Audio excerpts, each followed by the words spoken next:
Welcome back to the show, everybody. The most dangerous hands in the multiverse are loose right now. Streets of Rage 4.mu dropping some of that new work for the Streets of Rage 4. So let's not even bullshit. Let's just get to it. Ultra duper motherfucking magic boss, get where you at, baby. Ultra duper motherfucking magic boss. Look, I ain't even gonna bullshit. We just gonna get straight to the work, cause I need to see what this is. I need to get into this. So, with all of that being said, now activating Streets of Rage 4.exe.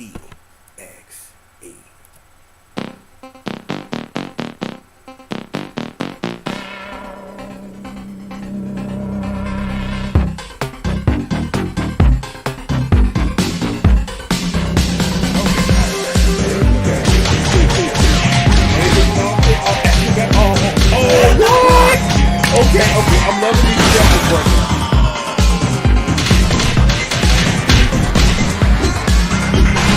Okay. Oh, look at that dragon smash. What the hell?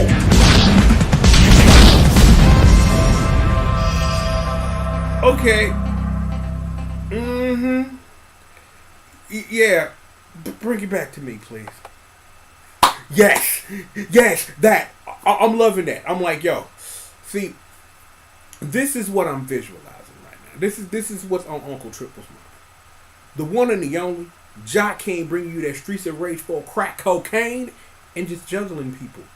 It's what we enjoy about Streets of Rage, getting you in the dumb drum infinite, just doing stuff. And I'm like, I love the juggle system, and I'm like, given that I'm making it because I've heard there are going to be more characters other than Blaze and Axel. So given what these other characters can bring to the table, and it's a juggle system like that, because given that some of this game's pedigree is in Streets of Fury EX, this game can probably get really, really, really stupid with the way you can juggle characters. Note to self: play Streets of Fury EX. Show the streets that game is that fucking crack. Streets of Fury EX. That game is dumb. Like, in the greatest way ever. If you've never played Streets of Fury EX, you probably should do that. Go buy the Steam version. That's probably what you'd want to do. Just do it. That was amazing. Like, as a fan of that franchise, to see it, it's like, I know people have their differences because of what you can do and why you should do it or whatever, but think about it this way. The only way that you should. It's the heart and the spirit that matters. No matter what it looks like. As long as it stays true to the roots of what this franchise has always been, which has been about a great beat 'em up. It's like, as Streets of Rage 2 sits as one of my favorite games of all time for the many rights and the couple of wrongs that it does do. And even given that recently, like I said, after me and Jock King played through Streets of Rage 3, I was able to look through that game through a microscope that I never had the opportunity before, because for years, all Streets of Rage 3 was that game that wasn't like this game that I love, which was its prequel. Given that I've had years to see this game evolve and to see it through these different microscopes and play it with my best friend and to see it from that way, I found a new respect for that game that no one, no matter what their opinion is, can ever take from me. And that's what you want. That's what you want at the end of the day. That's what you want. You want to be able to look at something and be like, yo, if this was what I wanted it to be, I'd love it even more. But for what it is, it does a pretty good job. And I'm like, given that you have ways to fully experience what Streets of Rage 3 could have been, whether that's through extended hacks, whether that's through Streets of Rage Remake and things like that, you can really see like what lies underneath Streets of Rage 3 as a game that is very engrossing and has a heartbeat of a great beat 'em up. It's just that because of decisions that were made, because it was made at the time that it was, a little compromised. You'd have gave that game another 6 months to a year, we would be talking about Streets of Rage 3 is probably one of the greatest beat 'em up of the 16-bit era. The way that we talk about Streets of Rage 2. The way that I wish we talked about Streets of Rage 3. Hell, If you ain't heard,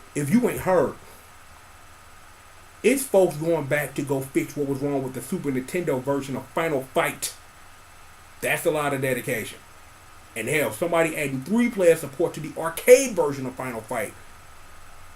One of the questions that I bring up to myself because I'm on this tangent is I wonder, what would a CPS2 version of Final Fight 2 look like? I wonder. I'm like, we got that Capcom versus SNK sprite of Maki. I wonder, what would a Carlos play like in an instance like that? Just things to ponder. Like, I ask myself these existential random questions. Like, why wasn't Psylocke in Marvel Superhero vs. Street Fighter? Because that game only has 2 females in it. Well, technically 3 if you count Doc Sakura, but yet indeed still.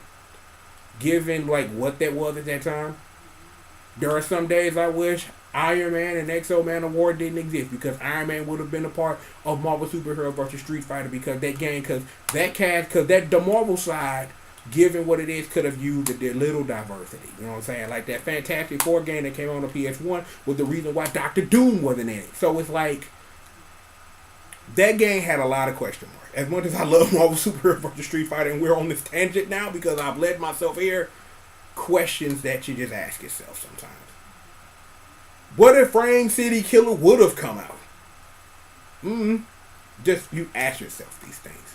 What if there was a sequel to The Legend of Dragoon 2? What if Dart was in PlayStation All-Stars Battle Royale? Yeah, keep asking yourself these questions. I do. All the time. Regardless, look, I know I went off on a tangent a little non sequitur. Regardless, the point is, this game looked like the bee's knees that... some of that good Streets of Rage 4 goodness. I'm not going to say nothing else. I'm just going to ask you politely to sit back, relax, and stay tuned. Look, you know who I am.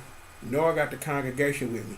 Bessie, Janine, Una, Dos, Thraces, and Quattros holding you down. Throw the dubs up. We never losing. Stay winning out here. And of course, bang, wink. Yeah, we got more show for you. Definitely more show for you. So please, come back. I'm asking nicely. Asking really nicely. Press that bell. Hit the subscribe button. PayPal monies. Make it rain. Patreons, all that. Yeah, we still on that. Seriously. We've got more show for you. And we've got it for you right after these commercial messages. One time before we get up out of here, man, I want to shout out the legendary one, Mendoza. He comes in many forms, but shout out to Mendoza. It would not be a Streets of Rage video that I make here on the channel if I didn't show so love to the best bad guy in the business, Mendoza. A low down dirty Terminator. Y'all should go watch, yeah, man. If you tuning into this channel and you have not watched me and my brother play the Streets of Rage series and the Streets of Rage Trilogy project, you owe it to yourself. Lots of jokes. You will be on the floor dead. You have been warned. That stuff is some of the best work comedically I've ever done, because I had my brother to be my straight man. So I'm like, if you looking to watch Streets of Rage being played in a way you've never seen before, yo, go check out the Streets of Rage Trilogy project. You will have an awesome time. Lots of videos, lots of things that, given that what YouTube is now, that you can't get no more. But you should just give it a watch for real. But look, seriously, more show for you right after these commercial messages.